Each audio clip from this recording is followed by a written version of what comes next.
우리가 아기들을 낳아서 키우다 보면은 조금 말을 하고 이제 친구들과 올려 놀 때쯤 되면은 아이들이 나가서 하는 말을 잘 들으면 야, 우리 엄마가 그러는데 이렇게 말합니다. 우리 엄마가 그러는데.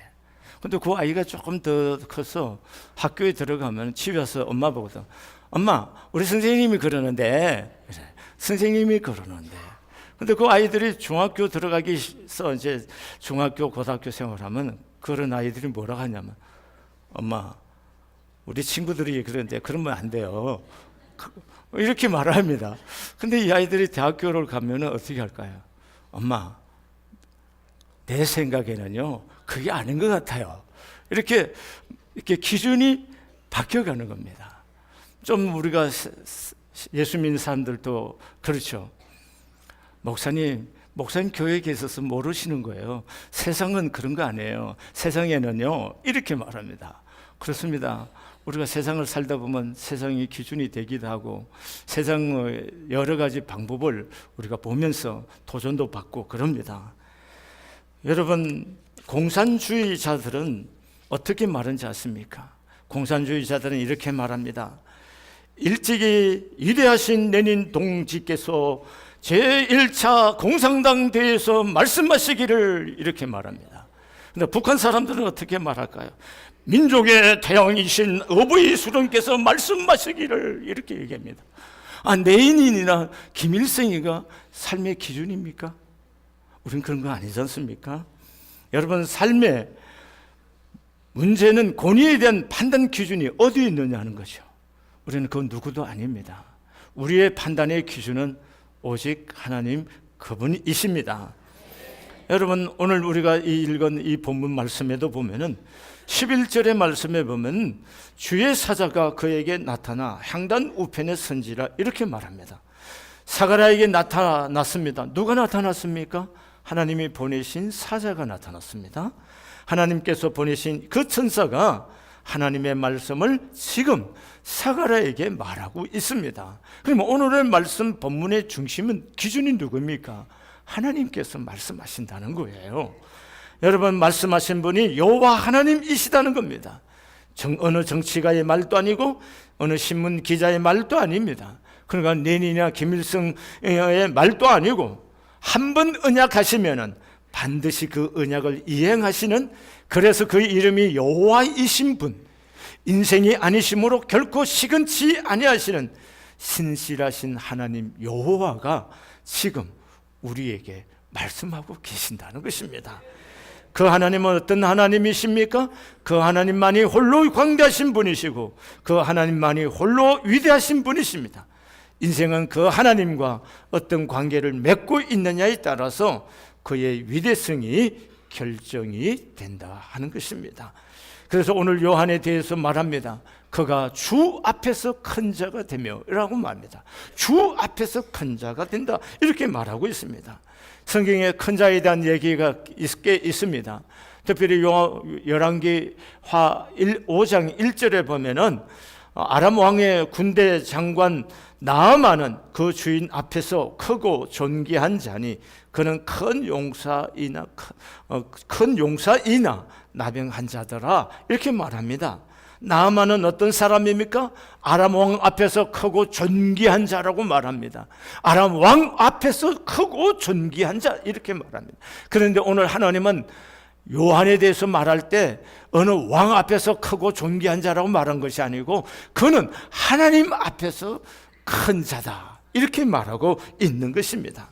사람들은 여러 관점에서 여러 가지 각도에서 위대한 사람을 생각하고 있을 것입니다. 그러나 성경은 그가 하나님과 어떤 관계를 맺고 있는지에 따라서 그 사람됨의 크기가 위대성이 결정된다고 말하고 있는 것입니다.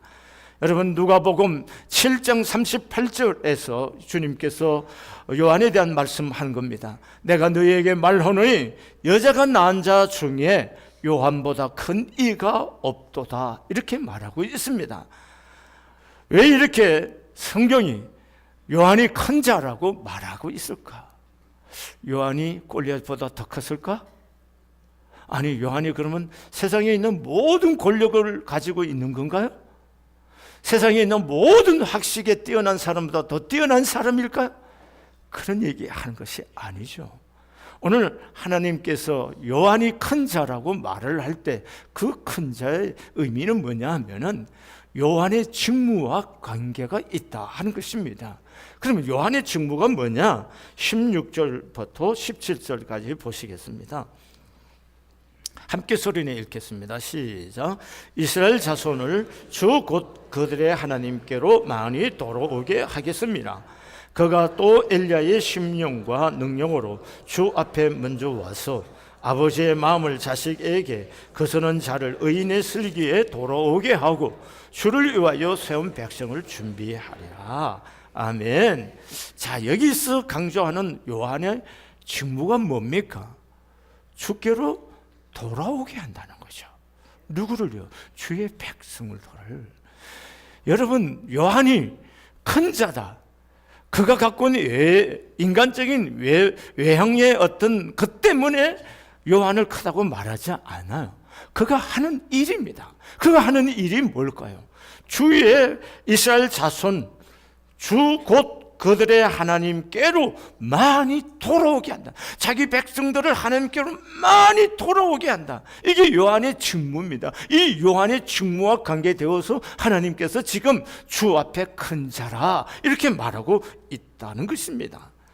사랑하는 교회 여러분, 여기 계신 여러분과 제가 우리의 배움이라든가 우리가 가지고 있는 소유라든가 또 우리가 갖고 있는 권력, 우리 그렇게 없는 사람들입니다. 그냥 평범한 소시민들입니다. 그러면 우리는 하나님 앞에 큰 자로서 살 수 없는 건가요? 그런 거 아니다는 거죠. 성경은 오늘 우리에게 너가 주 앞에서, 세상 사람들 앞에 아니고 어떤 왕의 앞에 아니고 하나님 앞에서 큰 자가 된다는 겁니다. 그 큰 자가 뭡니까? 여러분과 저도 요한이 직무를 감당했을 때 그가 큰 자인 것처럼 우리들도 요한처럼 많은 사람을 그리스도에게로 인도하면은 주 앞에서 큰 자가 된다 이렇게 말하고 있는 겁니다. 여러분, 오늘 우리의 기준이 어디 있는 겁니까? 세상이 있습니까? 아니면 하나님이십니까? 오늘 내 삶을 이끌어가는 그 판단의 기준이 도대체 무엇이냐는 겁니다. 사람들이 나를 보는 나에게 집중하고 있습니까? 오늘 여러분과 제가 이 부분입니다. 여러분과 제가 세상을 그냥 살다 가는 겁니다. 지난 주일날 우리와 함께 예배를 드렸던 이제 고인이 되신 김기선 집사님이 저녁 예배를 드리기 직전에 연락이 왔습니다. 갑자기 별세하셨다는 거예요. 그래서 이번 주간 장례를 치렀습니다. 여러분, 집사님 다음 주에 봬요. 인사한 겁니다. 다음 주에 목사님 다음 주 봬요. 우리 그렇게 인사한 거예요.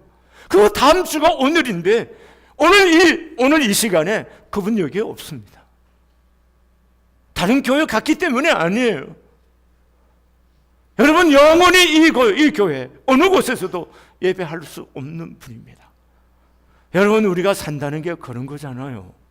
우리가 이 땅에서 무엇을 가지고 있으면 굉장한 겁니까?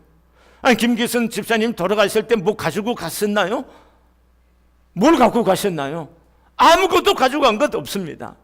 여러분, 제가 물어보겠습니다. 지금 TV만 틀면 민주당 누구 나오고 뭐 한국당 나와서 맨날 떠드는 사람들이 있어요.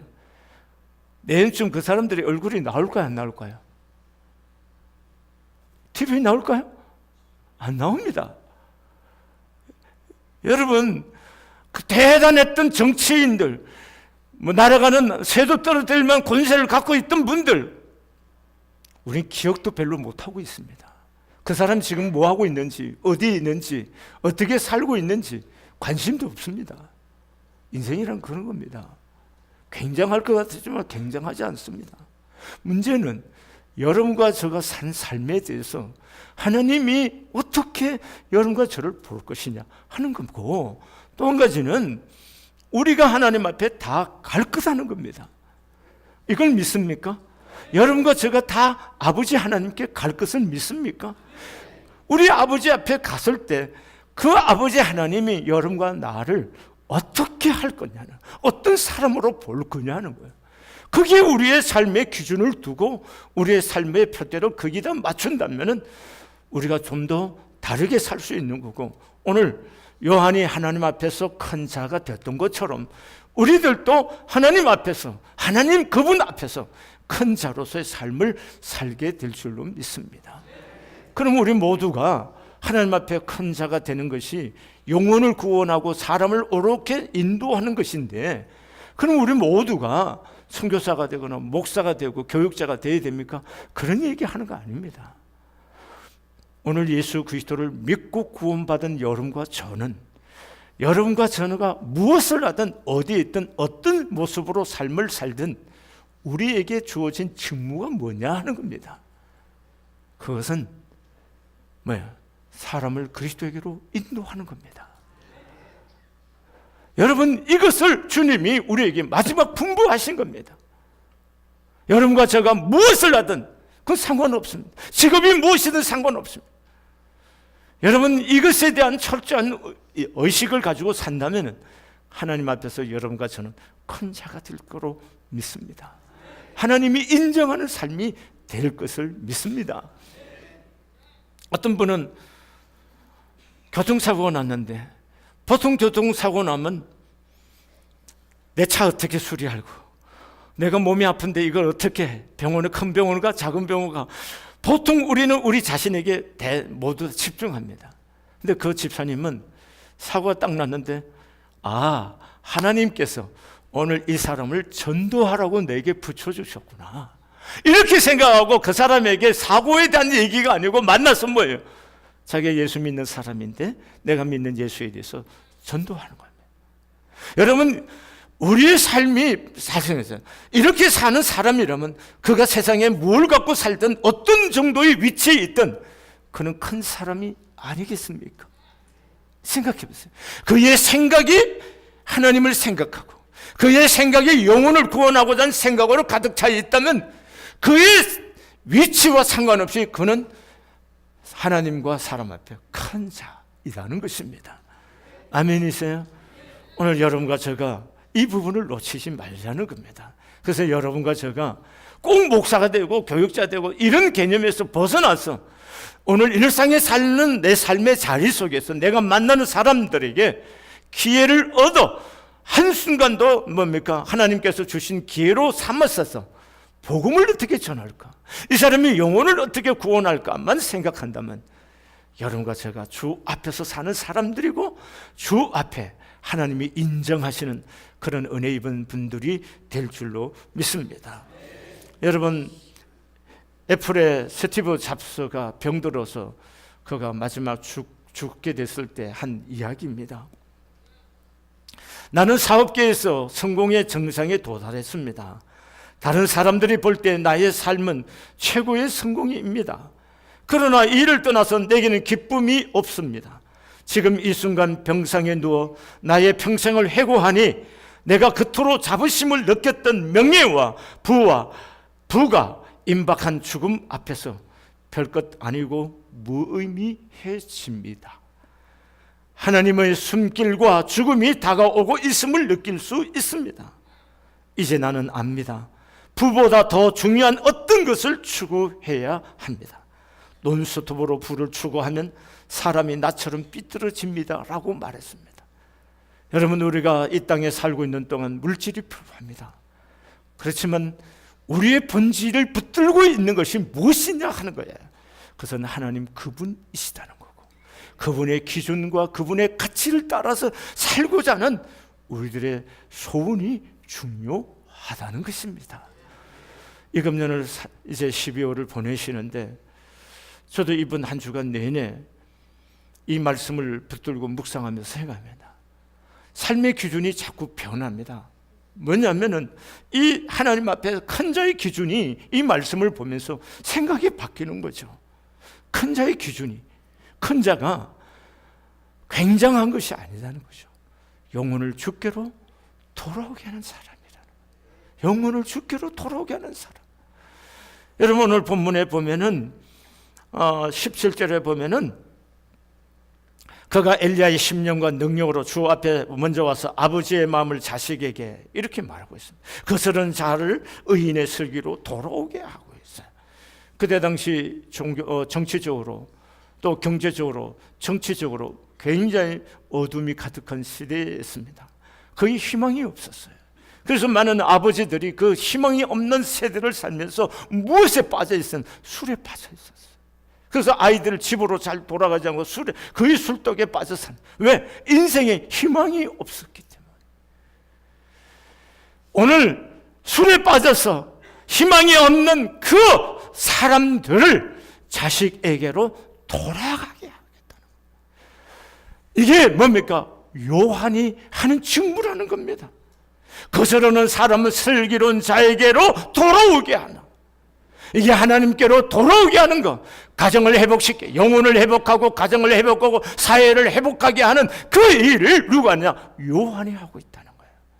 오늘 여러분과 제가 무슨 일을 하면서 어떻게 먹고 사느냐도 중요하지만 그 일 속에서 한 영혼을 주께로 돌아오게 하고 남의 가정을 회복시켜주고 우리가 사는 삶의 공동체를 회복시켜 거룩함으로 건강한 사회로 회복하게 하는 일에 여러분과 제가 쓰임을 받을 때 그가 바로 주 앞에서 큰 자가 될 줄로 믿습니다.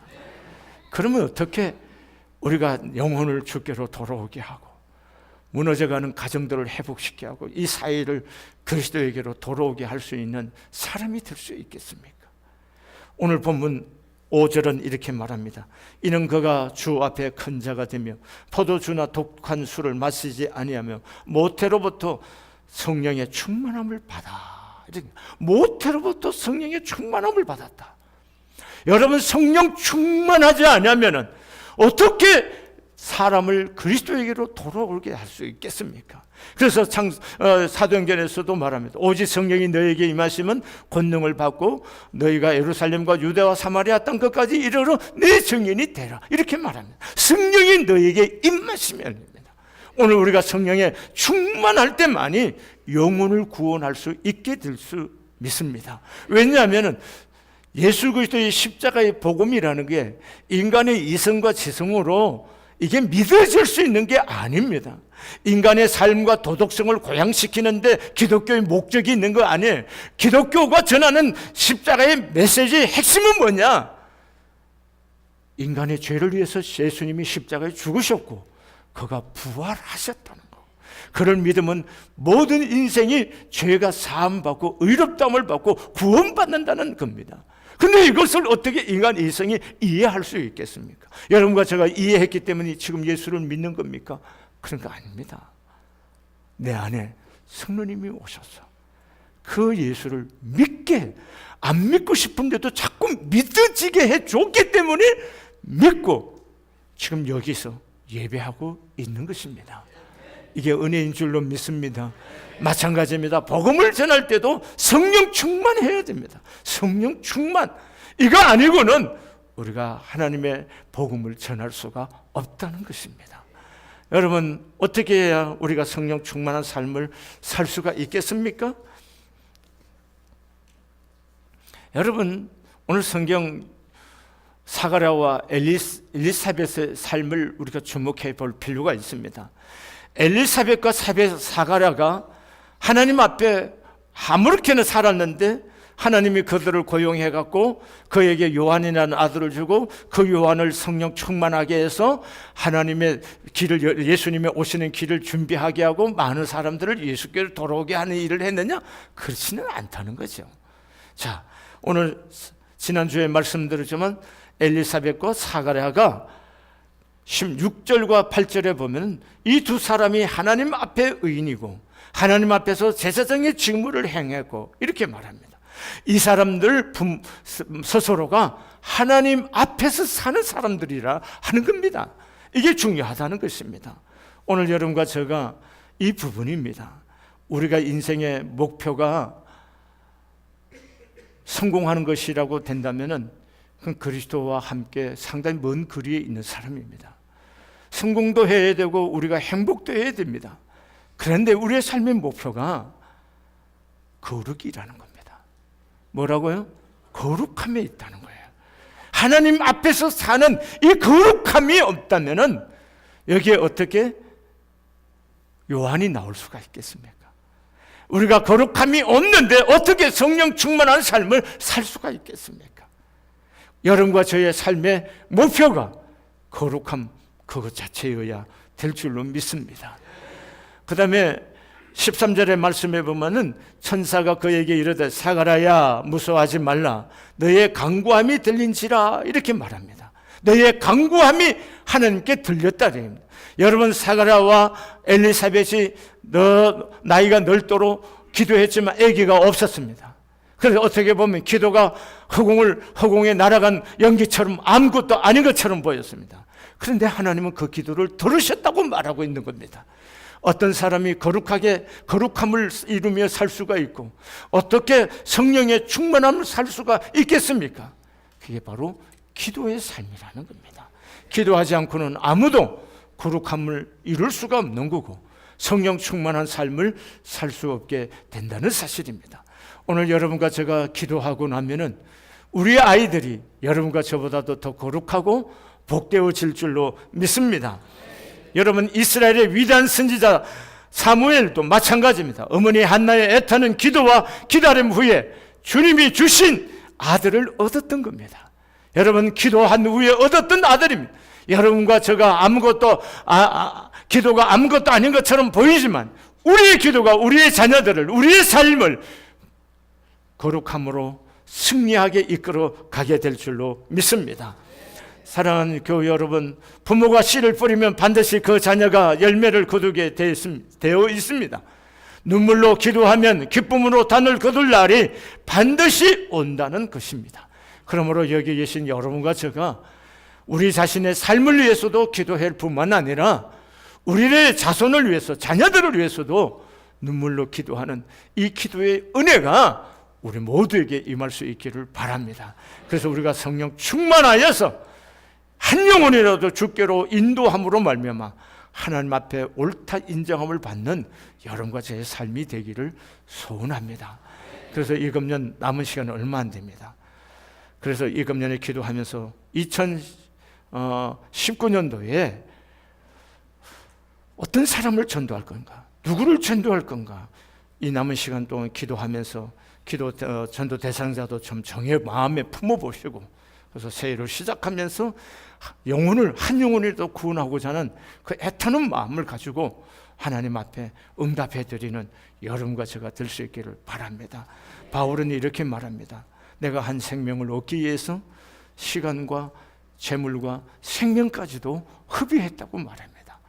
오늘 영혼을 구원하기 위해서 우리의 삶에 가진 것들을 주님 맡겨주신 것들을 가지고 이렇게 허비해서라도 영혼을 구원하고자 할 때 하나님 앞에 여러분과 제가 큰 자로 옳다함을 받는 자로 세움을 받는 역사가 있게 될 줄로 믿습니다. 기도하시겠습니다.